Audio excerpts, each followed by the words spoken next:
Michael Salla sabe de lo que habla, él es experto en política exterior, ha trabajado en cuestiones relacionadas con conflictos en todo el mundo. Trabajó con las autoridades de Timor Oriental e Indonesia, elaborando el documento que la ONU incorporó a los protocolos del referéndum que se celebró en Timor Oriental en 1999. Hace unos años, en 2003, fundó en la American University el programa de Embajador para la Paz, que incluía sorprendentemente en cuestiones diplomáticas la necesidad, por ejemplo, de la meditación y habilitando incluso espacios de meditación en una ciudad como Washington DC, en la capital política del mundo. Y hoy nos va a hablar de la clasificación de las fuentes de la evidencia sobre el fenómeno OVNI, información extraterrestre para el análisis del orden público, planteando algo que a mí me parece fundamental y que deberemos desarrollar en estos 2 días, que es la existencia de un encubrimiento planetario, global, de todas las informaciones vinculadas con el fenómeno OVNI. Sin otros precedentes, sin necesidad de más introducción, les dejo con nuestro primer conferenciante, con Michael Salla. Gracias.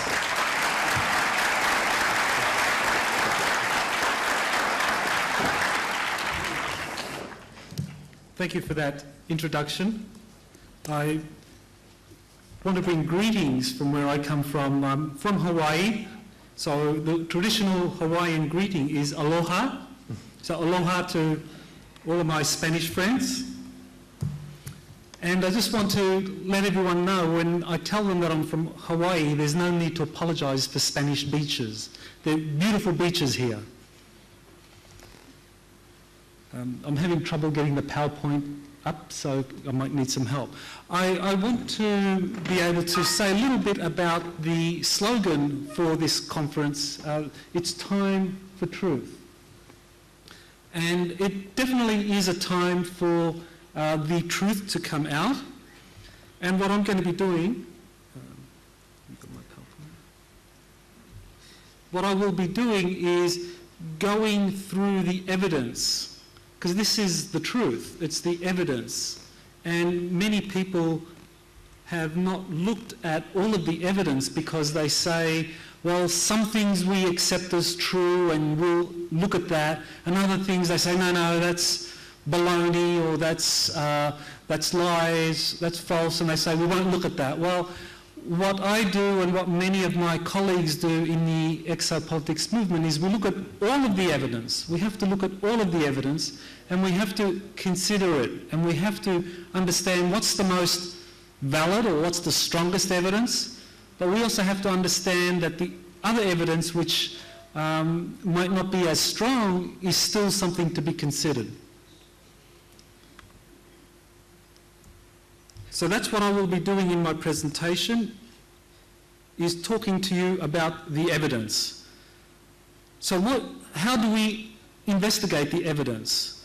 Carl Sagan said that extraordinary claims require extraordinary proof, and that is often taken to mean that we need to look at proof that can be evaluated through the natural sciences, the scientific method, that we look at verifying hard facts, hard evidence, empirical objects, observable events, documents, testing.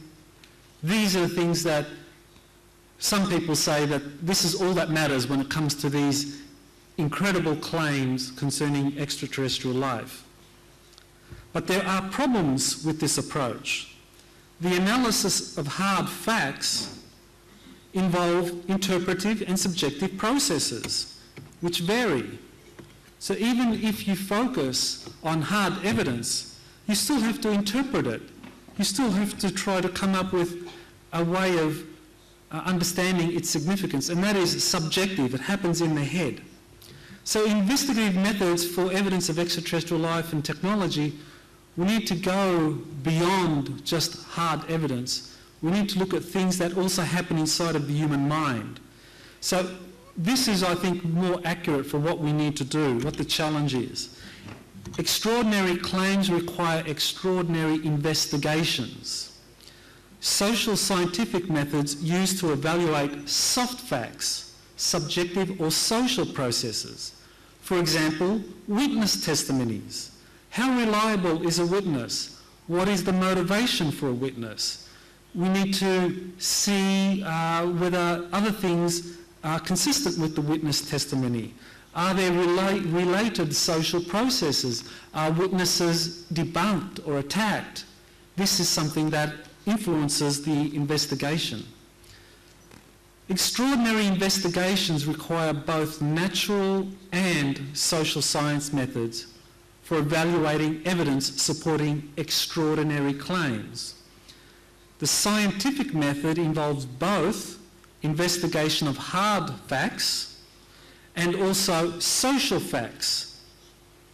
The common bias that only hard facts matter when it comes to extraordinary claims is itself a social fact. We can never remove the reality that what happens in the human mind is always going to interpret everything around us, whether it's empirical evidence or whether it's soft evidence or soft facts like witness testimony. The human mind will always interpret that. So we need to rank the evidence of extraterrestrial life and technology. So I will try to rank this in terms of hard and soft facts. Typically, sources confirmed by hard facts rank higher than those only confirmed by soft facts. So if I have a film of an object flying in space, we think that film has more power than, say, testimony, than me saying I saw an object flying in space. We say the film has higher ranking, evidentiary ranking. Sources that combine both confirmable hard and soft facts rank high as reliable evidentiary sources. So this is what I will do in my presentation in ranking the evidence. Strong evidence, or a strong ranking, both hard and soft facts exist to support the primary evidence. No inconsistencies. Witness testimony supported by photos and films. So things that people say or that they interpret is happening around them that concerns extraterrestrial life and technology is supported by hard evidence, film, photos. Moderate ranking is primarily soft facts, but also supported by hard facts as secondary or circumstantial evidence. Only minor inconsistencies. For example, witnesses whose credentials are supported by documents. That is an example of where you have a soft fact supported by circumstantial evidence, which is some documents. For example, documents can prove that someone worked in the military when they say they saw some evidence concerning extraterrestrial life. The documents don't prove that the person saw evidence of extraterrestrial life, they just show that the person worked in the military. So this is, that is circumstantial documentary evidence supporting testimony. And weak ranking is only soft facts supported by the evidence.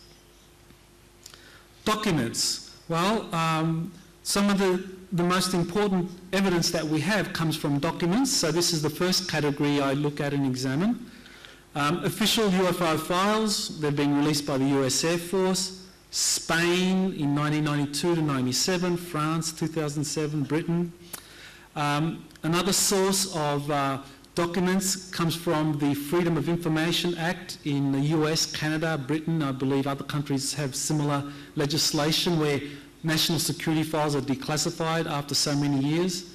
And then finally, the third category is leaked documents, documents that are supposed to be official documents, but they're leaked, so there's no official confirmation that these are real documents.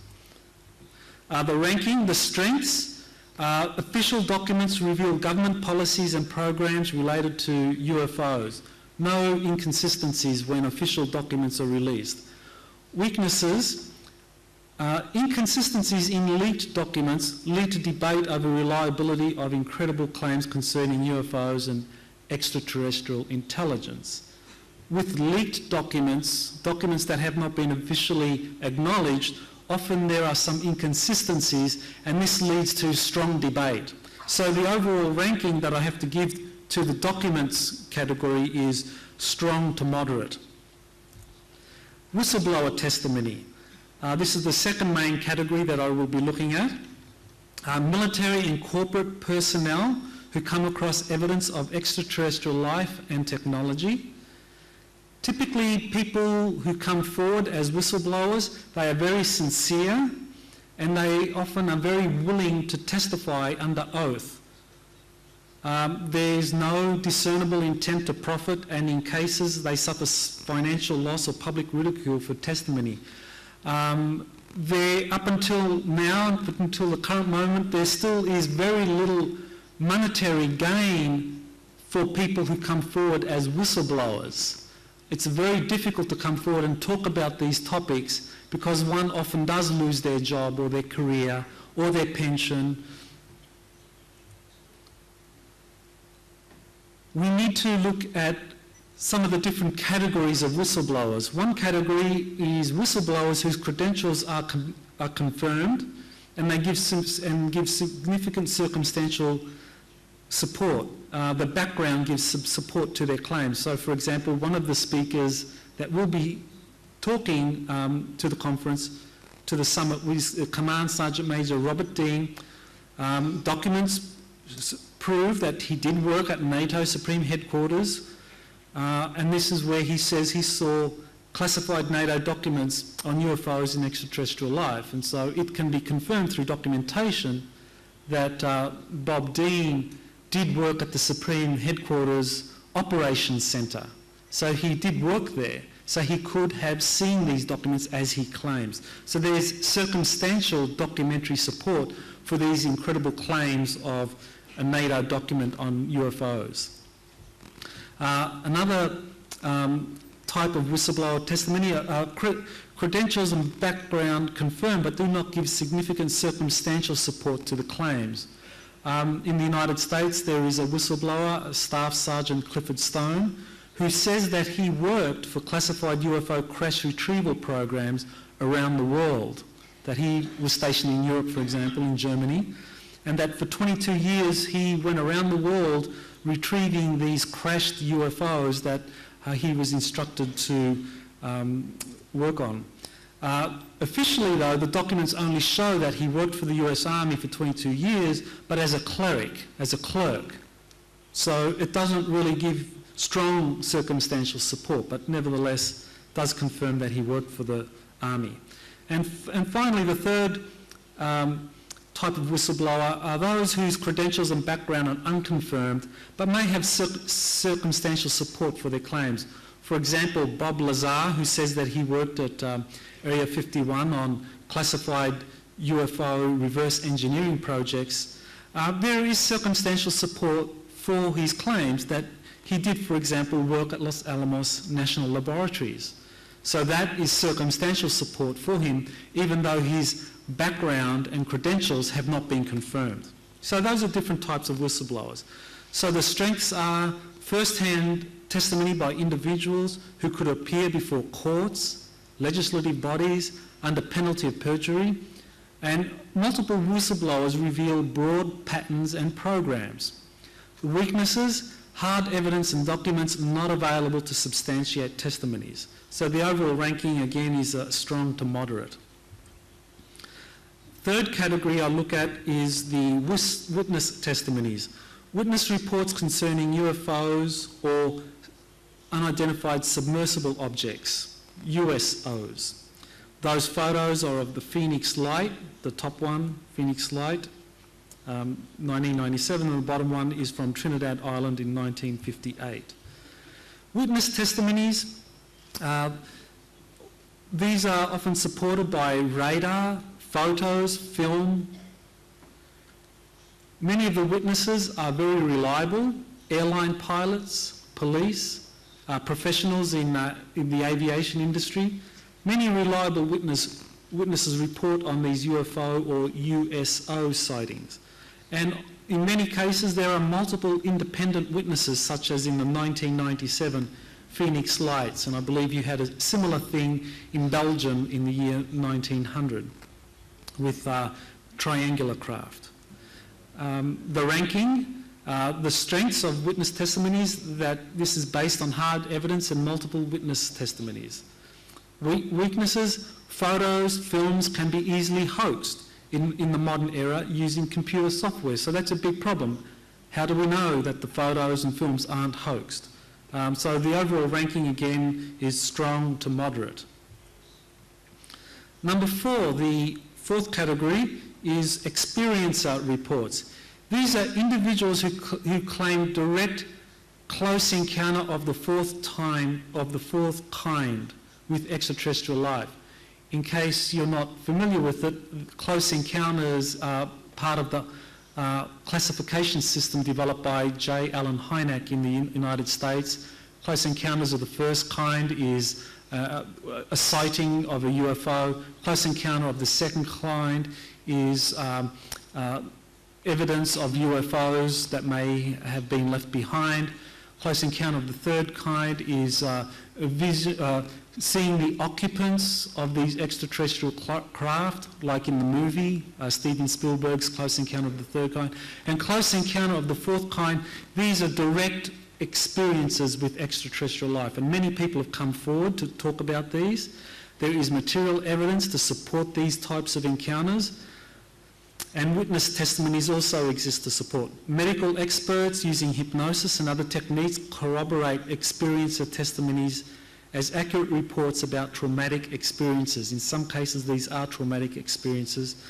Experiencer reports fall into 2 main categories. The first type are experiencer A, the contactees. These are people who have voluntary experiences involving individuals who are fully conscious of their contacts with extraterrestrial life. I'm very happy that I have a friend here from Bolivia, Luis Fernando, who has had similar contacts in Bolivia. And historically, these are the first reports of human extraterrestrial contacts, and were dominant in the 1950s and 60s. And George Adamski in the United States was very popular. And there are many continuing to the modern day, as I mentioned, Luis Fernando in Bolivia. These are claims involving contact with friendly human-looking extraterrestrials, often blondes. This is George Adamski, and this person here is Orthon, who was supposed to be from Venus. He was the classic blonde or Nordic. The second category of experiencer are the abductees. These are typically experiences by individuals that are not voluntary. They are involuntary experiences. These people are often unconscious of the contacts with the extraterrestrial life. Historically, these became dominant after the 1970s. Whitley Strieber wrote a book, Communion, in 1987. And there you have a picture of what often is reported. You have these extraterrestrials that look like this, big wraparound black eyes, where people are abducted or medically experimented on or examined. These extraterrestrials are often very emotionless. They are humanoid with small bodies and large heads, but they are not human-looking. They are humanoid. Important distinction. Ranking, strengths. Experiences are often sincere, willing to testify under oath, and have supporting evidence and witnesses. They give much information about the motivations and behaviour of extraterrestrial life. Weaknesses, this category, often there are inconsistencies. They can be found in testimonies describing incredible experiences that have a high strangeness factor. This is a term that is often used in the US, high strangeness, which is an element of the contact experience which is very difficult to explain clearly and in coherent terms in many cases. The ranking is strong to moderate. The fifth category that I will look at is exoarchaeology. The focus here is on ancient historical texts, paintings, archaeological evidence for extraterrestrial life. Hard evidence is typically cited, but significance is disputed. So here you have an example from the Temple of Abydos. This figure was found over 100 years ago, and here you have objects on this ancient Egyptian, in this ancient Egyptian temple. Well, this object here that I'm highlighting, is that a helicopter? Is this one here a rocket ship? Is this one here some kind of underwater submersible craft or a cigar-shaped UFO? Again, is this a hypersonic plane? Well, some will say, well, this is evidence that the Egyptians had advanced technology. Others will look at these same things and say, well, this is something that was just made up, imagination. So again, the subjective evidence, the subjective factor comes in. But nevertheless, this is hard evidence. Some of the examples, Zechariah Sitchin has interpreted many Sumerian cuneiform texts depicting Anunnaki extraterrestrials that helped the establishment of the Sumerian civilization in 3800 BC. Zechariah Sitchin has translated many of these texts.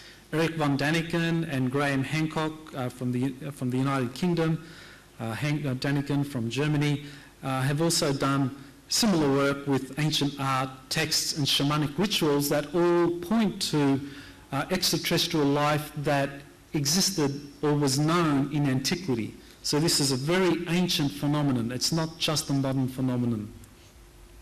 So the ranking for this category, the strengths are that it's historical texts, artifacts, painting are all hard evidence of ancient societies and events that they experienced. The weaknesses, the interpretation varies according to different experts. Most mainstream archaeologists will not accept the exo-archaeology thesis. So there is an interpretive debate that is happening here. So that's why this category gets a ranking of just moderate. Remote viewing, this is the sixth category of evidence that I and my colleagues look at. Scientific protocols are used for developing psychic intelligence gathering. The US branch developed by Dr. Hal Puthoff, this is the gentleman here, Dr. Hal Puthoff, and Russell Targ was a colleague of his with Ingo Swann. Ingo Swann is this gentleman here. At the Stanford Research Institute in 1972. Apparently they did this because they were very concerned that the different intelligence agencies in the United States were very concerned that Russia had been developing psychic espionage from the 60s and maybe the 1950s. So the US intelligence community wanted to find out how reliable this form of intelligence gathering was. Some of the examples are from the Stanford Research Institute. Ingo Swann and Pat Price, another very early remote viewer, had very high accuracy rates. Their remote viewing experiments achieved greater than 65% accuracy. So that's very significant. Because of that high accuracy rate, Ingo Swann was recruited into a covert CIA program in 1975 to spy on extraterrestrials. This is something that he has revealed later, and he's a very credible person. That was what he was asked to do. Joseph McConigal and Courtney Brown also use remote viewing on extraterrestrial life, and it's only because people like Ingo Swann were successful 65% of the time that they were recruited into these programs. The strengths of this: scientific protocols used for developing intelligence reports with a significantly high hit rate, 65%, that cast light on extraterrestrial motivations and behaviour. So this is a very good source of information. 65% accuracy is still very good. If they can tell us that extraterrestrials are on the far side of the moon doing all sorts of interesting work over there, and this is a 65% accuracy rate, well, that's significant data. We just can't throw it away. You've got to look at that. Nevertheless, there are weaknesses. Psychic information is influenced by groupthink, participant bias, and other subjective processes. Verification of ET information often cannot be confirmed. A 65% hit rate is still good, but leaves a significant margin for error. 35% is still a very significant margin for errors. How can we know for sure? So the ranking for the remote viewing is, in my opinion, a moderate ranking. The seventh category are crop circles. Again, this is something that has become very popular recently, with many crop circles appearing, especially in England. I believe they're all around the world. I don't know if they've had any in Spain, but certainly they are very spectacular. Sightings of UFOs often occur after crop circles appear. This indicates that they are a form of extraterrestrial communication. I think many crop circles, many crop circle researchers have reached the conclusion that these are a form of communication by some higher intelligence. You know, whether that is extraterrestrial, or whether it's some kind of intradimensional, or whether it's the Earth herself in some way, there is some debate, but nevertheless, it's widely accepted that these are not just man-made hoaxes, that these are in fact a form of communication by some advanced intelligence. The modern era began in the late 1970s as very simple designs, but have become increasingly complex. And there you have some of the more recent crop circles that are very, very complex. Some crop circles are supposedly responses to messages. A very famous crop circle relates to the 1974 Arecibo radio transmission by Frank Drake and Carl Sagan, which was the forerunner, or they did this before the establishment of SETI, the Search for Extraterrestrial Intelligence. And this was the Arecibo message. It was a coded radio signal that went out into space in 1974, giving information about humanity, our location, our science, mathematics, and so forth. In the year 2001, there was a crop circle that appeared, which appeared to be a response to the Arecibo message. And this Chilbolton glyph or crop circle appeared next to the Chilbolton radio telescope in southern England. So again, another coincidence. Here is something that looks like a response to a message from radio astronomers using radio signals next to a radio telescope in southern England. So many people believe that this crop circle is a form of extraterrestrial communication with humanity. More views about crop circles as messages from extraterrestrials. There was a crop circle that appeared in between June 21st and June 30 in 2009, so that's 1 month ago, and that appeared to predict solar activity beginning on July 7. And as it in fact occurred, July 4th to 11, a sunspot appeared on the sun out of nowhere. It was just a big surprise. It had a dozen dark spots, many sunspots within it, and generating Class B and C solar flares emitted by the sun. So many people believe, and I would include myself amongst them, that this crop circle here did accurately predict that on around July 7, there would be solar activity, and some of that would involve coronal mass ejections and solar flares. So the strengths of this category. Scientific testing and analysis is possible to determine whether man-made or not. This is a valid way for extraterrestrial intelligence to communicate with humanity. And there may be accurate predictions that are being made here by these crop circles that cannot be replicated by any human intelligence. Our scientists at the moment cannot predict when sunspots or when solar activity will begin. They cannot do that. We do not have the scientific knowledge to predict solar activity. It's only when it begins to occur that scientists can make some predictions concerning space weather. But this crop circle that appeared in Milk Hill in June of this year predicted solar activities prior to any sunspot activity, so that is unique. Weaknesses. Well, the hoaxing is can be a problem. It's an increasing problem with more people doing crop circle designs or creating these themselves with small groups.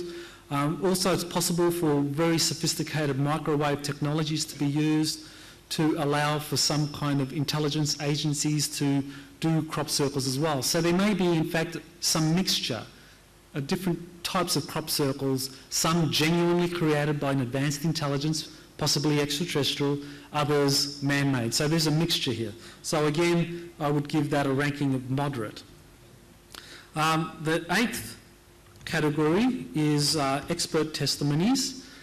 These are people who, because of their own research, their own credibility, have been able to interview many, many people who have been able to confide in them confidentially what is happening. And this is something I and other researchers often have to deal with. That is, we speak to many people. Some people say, yes, you can quote me, you can go out into public. But many others say, don't quote me, this is confidential, this is just for you only. So that means that we, in a way, become a kind of spokesperson for many confidential witnesses, whistleblowers, experiences, and so forth, who do not want to go public. And so this means experts who do go public, they talk about the testimonies that they've heard, and they are able to relay this onto the public in a reliable way.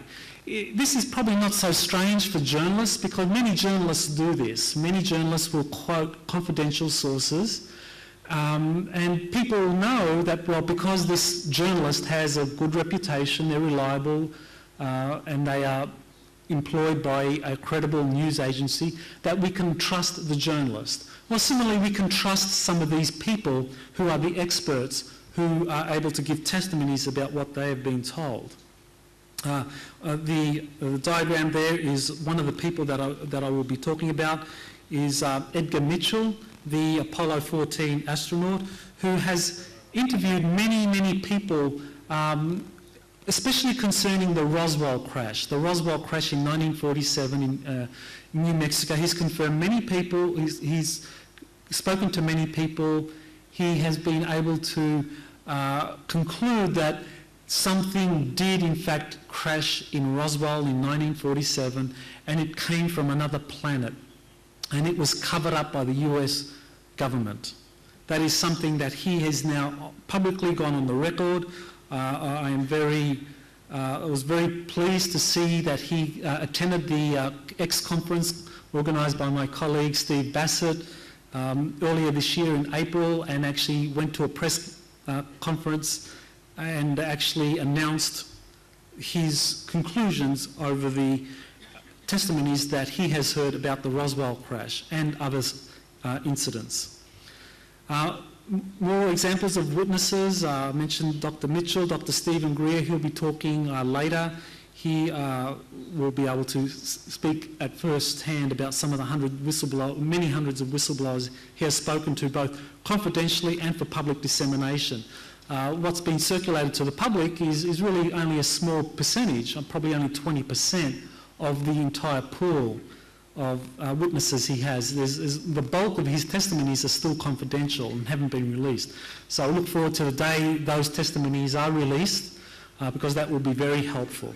My close colleague, Paola Harris, has interviewed many dozens, hundreds even, if I can use that, whistleblowers and experiences over several decades, both confidentially and for public distribution, and she is certainly one of the finest researchers in the field in being able to travel long distances to interview people to get their first-hand report. And that's really the work that many of us need to do. We need to go interview the witnesses at first hand and try to get them on tape or record them.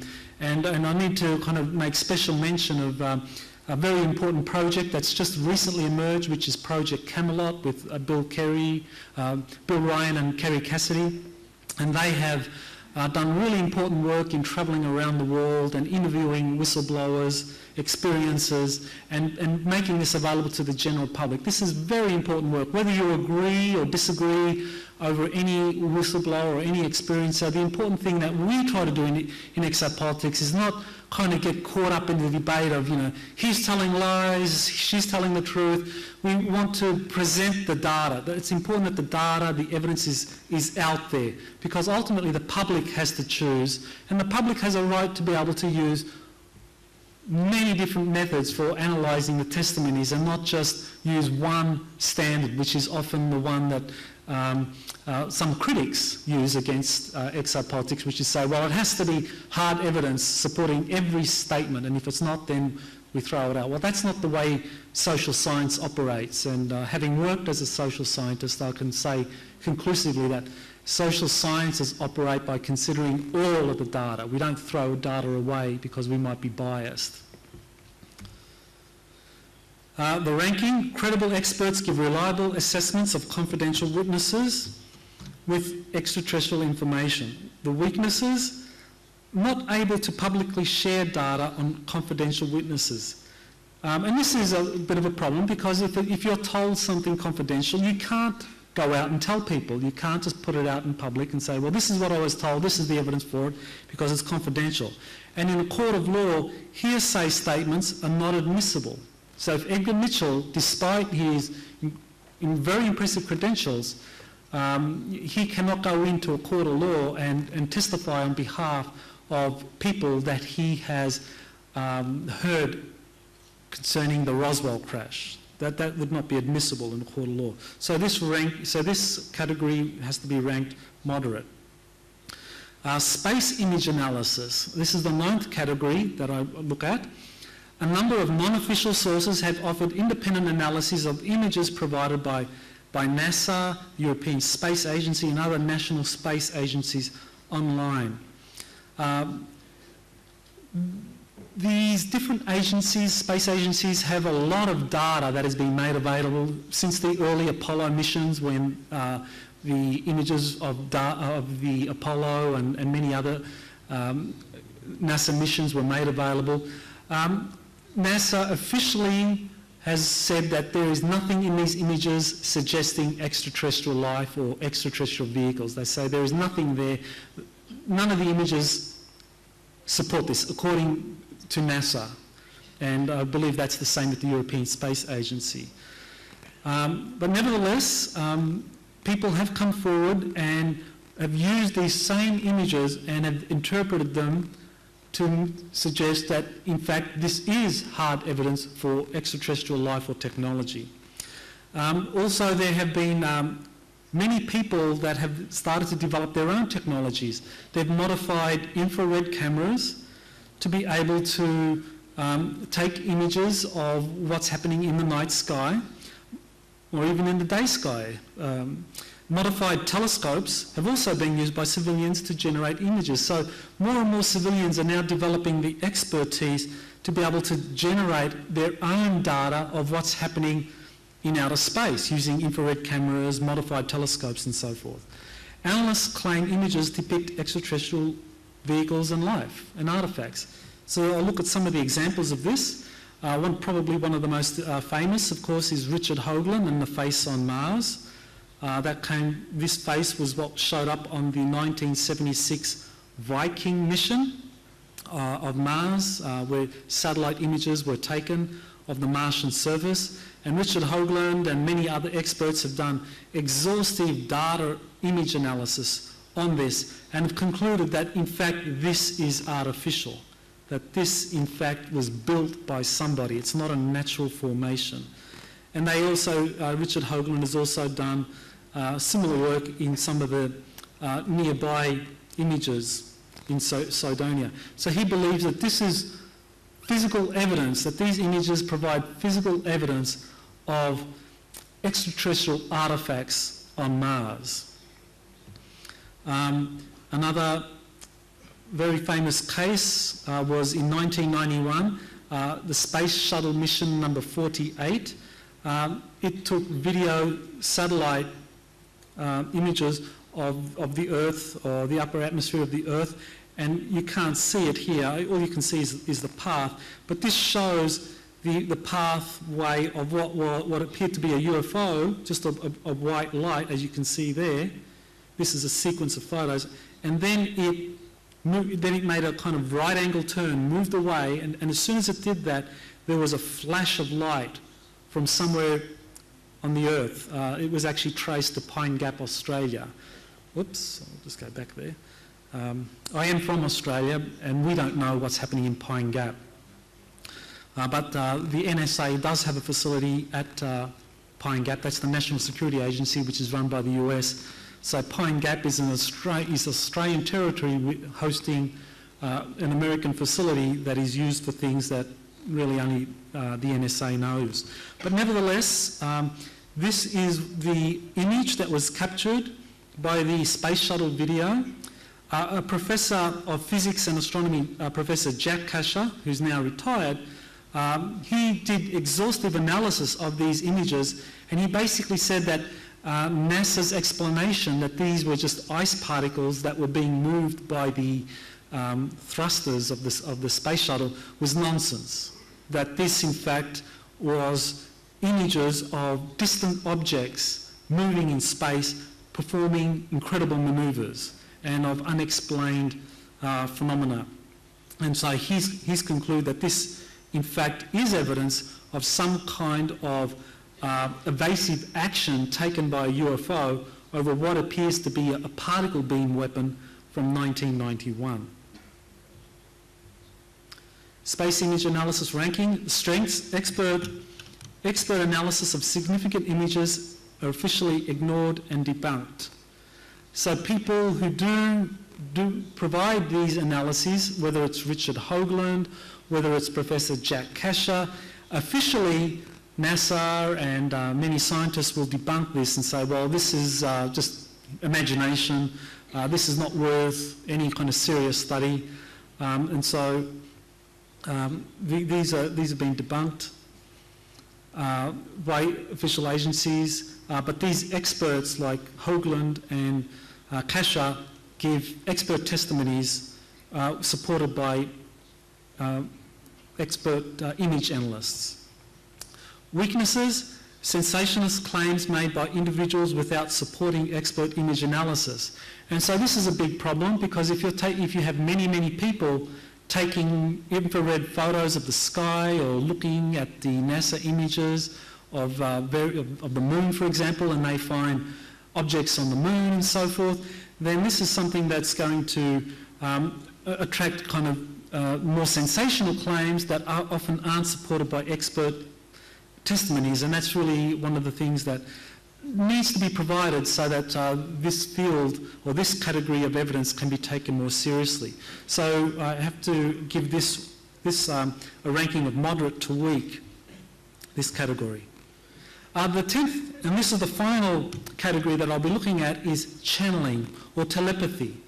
Telepathy is allegedly used by extraterrestrial civilizations as a standard form of communication.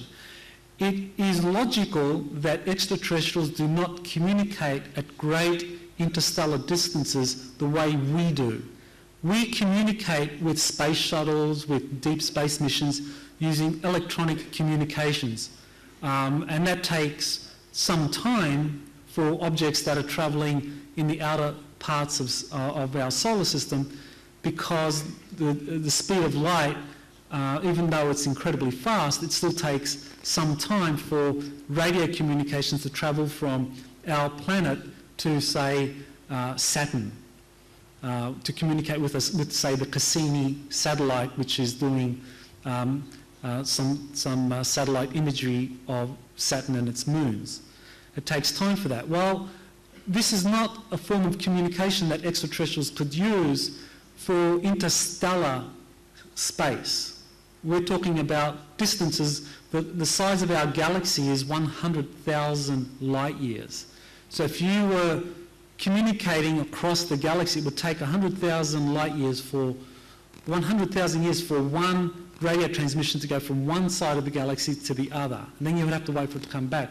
So this is not a form of communication that is viable. So this helps give more credence to those who claim that telepathy is the way in which extraterrestrials communicate, that it's instantaneous. And that it's because of a phenomenon such as quantum entanglement which makes possible the instantaneous sharing of information across galactic distances. Professor Paul Davies is one of those that makes this argument that if we wanted to communicate with extraterrestrials, we look at the human brain and the frequencies that the brain operates in, because that is how extraterrestrials will communicate with us. So rather than checking radio frequencies, which is what SETI does, Professor Davies, who I believe is now working at the University of Arizona, he argues that we really need to monitor specific frequencies in the human mind, because that is where extraterrestrials are likely to communicate. And he suggests, say, the alpha frequency as being where they will probably communicate. And this is possible because of quantum entanglement, because if the universe came from one point, the Big Bang, if everything came from one point, that means that everything at one point in the galactic or in universe history was united, was one. Then it exploded and has spread throughout the universe. That means that through quantum entanglement, everything is connected. So one thing can instantaneously communicate with something else, no matter where it is in the universe, through quantum entanglement. Some examples of this form of communication that is being used by researchers to give information about extraterrestrial life.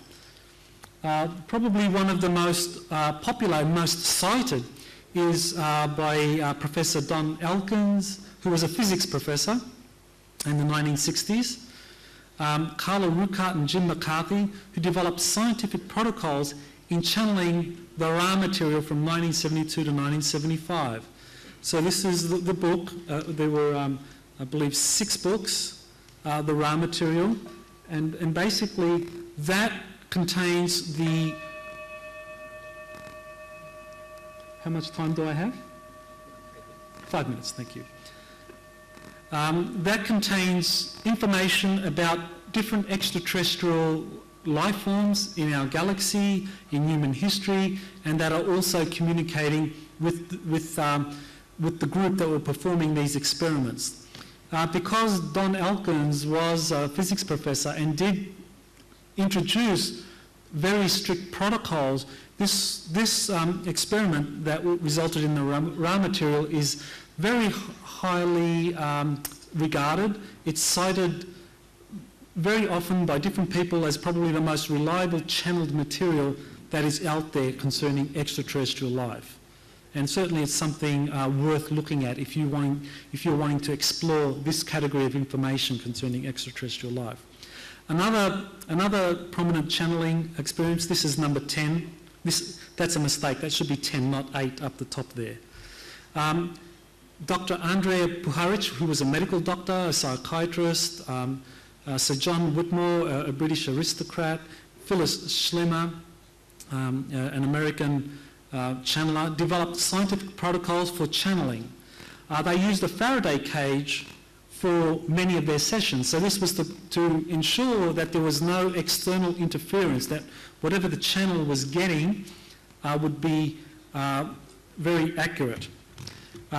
So this also is cited to be among the most reliable channeled material that's available. And this is the name of the book that was put out, The Only Planet of Choice, by Phyllis Schlemmer, with some of the channeled information that tell us a little bit about extraterrestrial life. The ranking, strengths, developing rigorous protocols and training give unique sources of information on extraterrestrial intelligence with high signal-to-noise ratio. In other words, the more you develop protocols, the more likely you can produce reliable information. Just like you tune a radio signal or your radio, if your radio is not tuned correctly, you get a lot of noise. Well, scientific protocols for channeling help twiggle the radio switch so that you get a more accurate signal. This is one of the strengths of using protocols for for telepathy and channeling. Weaknesses: many individuals claim to have telepathic communications and cannot filter noise from a signal. Some info may be electronically transmitted. So there are many forms of channeled sources in the field, and some of these are very questionable because there are no protocols. The person hears a voice in their head and says, well, I'm channeling Ra from Deep Space Nine or something, and that's not something we can take as very credible. So we have to give this category a ranking of weak, just because it is something that it really doesn't have much empirical support for it, but nevertheless it's a source of information that we need to consider. So the conclusion: what are some of the public policy questions that are needing to be explored with all of this evidence? We should rightly concentrate on the evidence that is the strongest. So emphasis should rightly be placed on the strongest sources. An extraordinary investigation, however, requires serious scrutiny of all evidence concerning extraterrestrial life and technology. My background is, I think was mentioned, I was a teacher, I was a professor at a university, and at a university what we do is we present all of the data in front of our students and colleagues for consideration, and we try to give an opinion about what is the most reliable data and what is not reliable. But we don't throw data away and say we're not going to present it. That's not the scientific method. Unfortunately, there are those that criticise the exopolitics movement because we do include a diverse source of evidence. But this is the responsibility of any educator. You have to present all of the evidence and not throw it away if it doesn't fit your biases. So the 10 evidentiary sources that I've presented here provide vital data for determining the public policy implications of extraterrestrial life and technology. If you want to understand what are the policy implications of all of this data, we need to consider all of this evidence. And so finally, in my most recent book, Exposing US Government Policy on Extraterrestrial Life, I focus on whistleblower testimonies and documents that reveal US public policy that has been secretly developed over the last 6 decades.